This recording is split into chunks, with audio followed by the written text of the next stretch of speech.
আরবের কুফা নগরী, এই ইরাক দেশ আরবের দেশ। ইরাকের কুফা নগরীর মধ্যে একজন কুলি ছিলেন, দিন মজুর ছিলেন, কুলি ছিলেন, যার কাজ ছিল টাকার বিনিময়ে মাল এক স্থান থেকে অন্য স্থানে আনা নেওয়া করা। এই কুলি টাকার বিনিময়ে একজনের মাল অন্য জায়গায় পৌঁছাইয়া দেয়। এই কুলি খুব ভালো মানুষ ছিলেন, সমাজের মধ্যে তার একটা ভালো পরিচিত ছিলেন। এই কারণে মানুষগুলা তাদের মাল আনা নেওয়ার জন্য এই কুলিকে তারা স্মরণ করতেন। এমত অবস্থায় একদিন এই কুলি মাল নিয়ে এক শহর থেকে অন্য শহরে যাওয়ার জন্য রওনা হয়েছেন। যাইতে যাইতে কিছু দূর পরে একটা অপরিচিত লোকের সাথে তার দেখা হলো। ওই অপরিচিত লোকটা তাকে বলতেছে, কুলি সাহেব, আপনি কোথায় যাবেন? আমি অমুক শহরে এই মালগুলো নিয়ে যাব। তার ওটের মধ্যে অনেক মাল, ওটার কাফেলা নিয়ে এসে চলছে। ওই অপরিচিত লোকটা বলতেছে, ভাই, তুমি যে শহরে যাইবা আমিও সেই শহরে যাব। আমি অসুস্থ মানুষ, দুর্বল মানুষ, হাঁটতে পারি না। আমি তোমাকে কিছু টাকা দেব, এই টাকার বিনিময়ে আমাকে তোমার ওটের উপর উঠাইয়া অমুক শহরে পৌঁছাইয়া দাও। এ পুলিশ ভালো মানুষ ছিলেন বিদায় সে চিন্তা করলো, অসুস্থ মানুষ, তাকে আমি ফালাইয়া কিভাবে শহরে যাই। তাকে এই ওটের উপরে উঠাইলেন, উঠাইয়া রাস্তা পৌঁছেছিলেন। কিছু দূর যাওয়ার পরে একটা তেমসা পড়ল। দুই দিকে দুটা রাস্তা গেছে। এই পুলিশ যে রাস্তা দিয়া শহরে যায় এটা তার পরিচিত রাস্তা, কিন্তু অপরিচিত লোকটা বলতেছে, ভাই, যদি সংক্ষেপে শহরে যাইতে চাও তাহলে অন্য রাস্তা দিয়া চলো, অর্থাৎ অপর রাস্তাটা দিয়া তুমি চলো। সে বলতেছে, ভাই, আমি তো এই রাস্তা চিনি না। ওই অপরিচিত লোকটা বলতেছে, রাস্তাটা আমি চিনি, অনেক দিন এই রাস্তা দিয়ে আমি আসা যাওয়া করেছি, আমি তোমাকে চিনাইয়া নিয়ে যাব, এই অপরিচিত রাস্তা দিয়ে তুমি চলো। তার কথা বিশ্বাস করিয়া কুলি এই রাস্তা দিয়ে রওনা হইলেন কাফেলা নিয়ে। রাস্তা দিয়ে যাইতে যাইতে পাহাড়ের মধ্যে পৌঁছে গেলেন। পাহাড়ের পরে আর কোনো রাস্তা নাই। এমন এক জায়গায় পৌঁছতেন রাস্তা আর নাই, চতুর্দিকে জঙ্গল। এই জঙ্গল দেখিয়া উনি খেয়াল করে দেখলেন চতুর্দিকে মানুষের হাড় পড়ে আছে। তখন কুলি তার মনের মধ্যে একটা ভয় জাগলো, আরে আমি তো খারাপ মানুষের ফাঁদে পড়ে ফেলেছি, সে আমাকে হত্যা করে আমার মাল সামানাগুলো সে নিয়ে যাবে। এমন একটা অবস্থার মধ্যে সে পড়ে গেছে। এখন কুলি বলতেছে, তোমাকে আমি মারবো, তারপরে তোমার এই মাল সামানাগুলা, ওটগুলা সব কিছু নিয়ে যাব। কুলি বলতেছে, ভাই, আমাকে মেরো না, আমার উট এবং উটের বহরে যত মাল সামান আছে সব কিছু তুমি নিয়ে যাও, আমাকে ছেড়ে দাও। ওই ডাকাত বলতেছে, না, তোমাকে ছাড়া হবে না, তোমাকে মারবো, তোমার মালও নিব। এখন কুলি যতই কান্নাকাটি করে অনুরোধ করে, ডাকাত কিন্তু শুনতেছে না, এই অপরিচিত লোকটা কিন্তু শুনতেছে না। কুলি শেষ পর্যন্ত তাকে অনুরোধ করলেন, ভাই, আমাকে যত তুমি মেরে ফেলবে তো তোমার কাছে আমি একটু সময় চাই, আমাকে 2 রাকাত নফল নামাজ পড়ার সুযোগ দাও। কয় রাকাত? 2 রাকাত নফল নামাজ পড়ার সুযোগ দাও। ডাকাত বলবো, এটা তো আর কেমন কথা, 2 মিনিট লাগবে বা 3 মিনিট লাগবে, নফল নামাজ পড়ো। তখন লোকটা ভয়ে ভয়ে নফল নামাজে দাঁড়িয়ে গেলেন। যার মনের মধ্যে টেনশন, কিছুক্ষণ পরে তাকে কল্লা কেটে ফেলে দেওয়া হবে অথবা তাকে মেরে ফেলা হবে, এমন অবস্থায় আপনি নামাজে দাঁড়াইতে পারবেন কিনা? কিন্তু সে ভয়ে নামাজে দাঁড়াইছেন, দাঁড়ায় আছে, সূরা ফাতিহা পড়ছে। সূরা ফাতিহা পড়ার পর তার একটা সূরা পড়তে হবে। কিন্তু আল্লাহর বান্দা অন্য সূরা পড়তে পারতেছে না, স্মরণ আসতেছে না, তো বিপদ তো সামনে। সে জানতেছে যে একটু পরে সালাম ফিরালে আমার মেরে নেবে, এখন সেই ভয়ে সূরা কেরাত আর আসতেছে না, স্মরণ হচ্ছে না।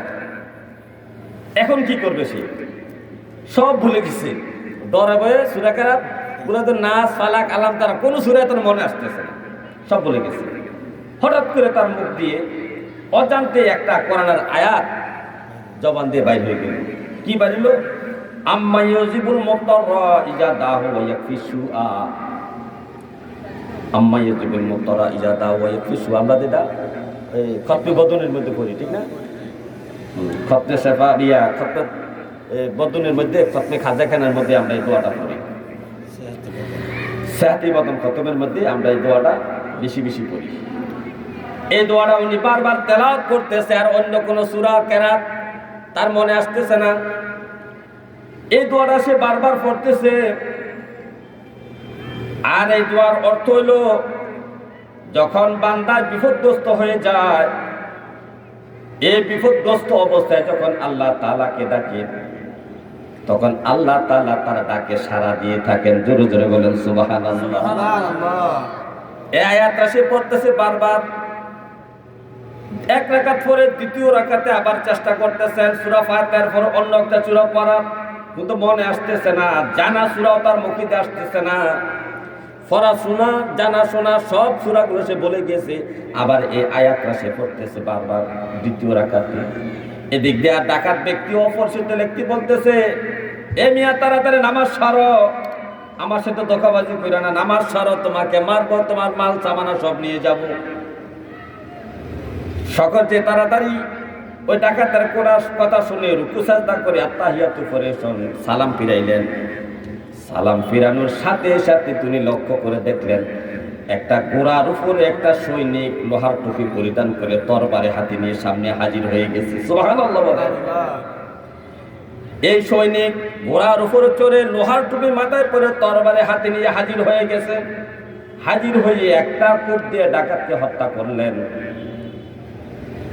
এই লোকটা যখন, এই সোয়ারিটা যখন রওনা দিলেন, তখন আল্লাহর বান্দা কুলি দৌড়ে গেলে বলেন, ভাই আপনার পরিচয় জানলাম না, এই বিপদের সময় আপনি আমাকে রক্ষা করলেন, ডাকাতকে হত্যা করলেন, আপনার একটু পরিচয় আমাকে দিয়া যান।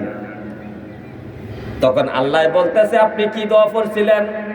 আম্মা ইয়াজিবুল মুত্তারা, এই যে দোয়াটা আপনি পড়ছিলেন, এই দোয়ার প্রতিফলন হইলাম আমি, এই দোয়ার গোলাম হইলাম আমি, এই দোয়ার গোলাম হইলাম আমি। আল্লাহ তাআলা আমাকে হুকুম করেছে, যাও যাও আমার বান্দায় এমন বরকতপূর্ণ রহমতপূর্ণ কোরআনের আয়াত তেলাওয়াত করেছে, যার ডাকে আমি সাড়া না দিয়া পারি না, ফেরেশতারে আমার বান্দাকে হেফাজতের জন্য তুমি জমিনে চলে যাও।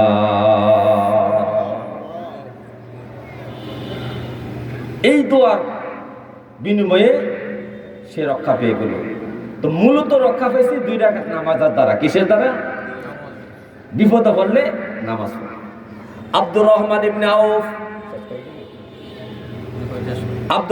ইবনে আউফ রাদিয়াল্লাহু তাআলা আনহু, উনি বৃদ্ধ বয়সে ঘরে মৃত্যুর আগ মুহূর্তে, অর্থাৎ এত অসুস্থ হয়ে গেছেন, সবাই মনে করছে উনি ইন্তেকাল করবেন, এমন অবস্থায় উনি বেহুশ হয়ে গেছেন। সংসারে অনেকে মনে করছে মারা গিয়েছে, কাপড় নাক বরাবর টাইনে নিয়েছে। ওনার স্ত্রী উম্মে কুলসুম নামে ইসলামে নবীর সাহাবী, মহিলা সাহাবীদের মধ্যে 7 জন মহিলার নাম ছিল উম্মে কুলসুম। এর মধ্যে আমার নবীর কন্যার নামও, মেয়ের নামও ছিল উম্মে কুলসুম। 7 জন মহিলা ছিলেন সাহাবী উম্মে কুলসুম নামে। এই উম্মে কুলসুম আব্দুর রহমান ইবনে আউফের স্ত্রী। স্বামীর এই দুরবস্থা দেখে উনি নামাজে দাঁড়িয়ে গেলেন, ওযু করে নামাজে দাঁড়িয়ে মুনাজাত করে আল্লাহর কাছে কান্নাকাটি করলেন, রব্বে কারীম, আমার স্বামীকে তুমি হায়াত দাও, আমার স্বামীকে তুমি হায়াত দাও। মুনাজাত শেষ করে যখন ওনার স্বামীর দিকে তাকাইলেন, ওনার স্বামী গাও নাড়াচাড়া দিয়ে শোয়া থেকে বসে গেলেন। বসে আব্দুর রহমান আউফ বলতেছে, হে আমার সাথীরা, হে আমার সংসারের লোকেরা, তোমরা বলো আমি কি মারা যায় নাই? ওনার আশেপাশে যারা ছিলেন ওনার বলছেন আমরা তো মনে করেছি আপনি মরে গিয়েছেন, আপনি এন্তেকাল করেছেন আমরা মনে করছি। আমি এন্তেকাল করছি ঠিকই, আমাকে দুইজন ফেরেশতা আমাকে পেছন থেকে বলে বলে নিচ্ছে চলো রব্বে কারিমের দরবারে চলো, তোমার ফয়সালা হবে। আমাকে যখন নিয়ে রওনা দিয়েছে, একটু পরে ৩য় নম্বর একজন ফেরেশতা আসছেন, এসে বলতেছে ওনাকে ছেড়ে দাও, কারণ ওনার ভাগ্য, ওনার মায়ের পেটে থাকা অবস্থা ওনার ভাগ্য লেখা হয়েছে যে ওনার দ্বারা কি উপকার হবে, ওনার দ্বারা কি কর্ম হবে, সব কিছু তার ভাগ্যে লিখন হয়েছে। কিন্তু তার দ্বারা তার সন্তানের আরো উপকার অর্জন করা বাকি আছে। তার মানে তার যে আব্দুর রহমান ইবনে আউফের সন্তানেরা আরো বাবার কাছে এলেম শিখবে, আরো দ্বীনের তালিম নিবে, ইসলামের আরো কর্মকাণ্ড হবে। এই কারণে তাকে ছেড়ে দাও, তার হায়াত আরো আছে, এর জন্য উনি জীবিত হয়েছেন। এন্তেকালের পরও আরো 1 মাস উনি জীবিত ছিলেন। কয় মাস? তো 2 রাকাত নামাজের বিনিময়ে ওনার হায়াত ফিরে পেয়েছেন। সুবহানাল্লাহ বলেন।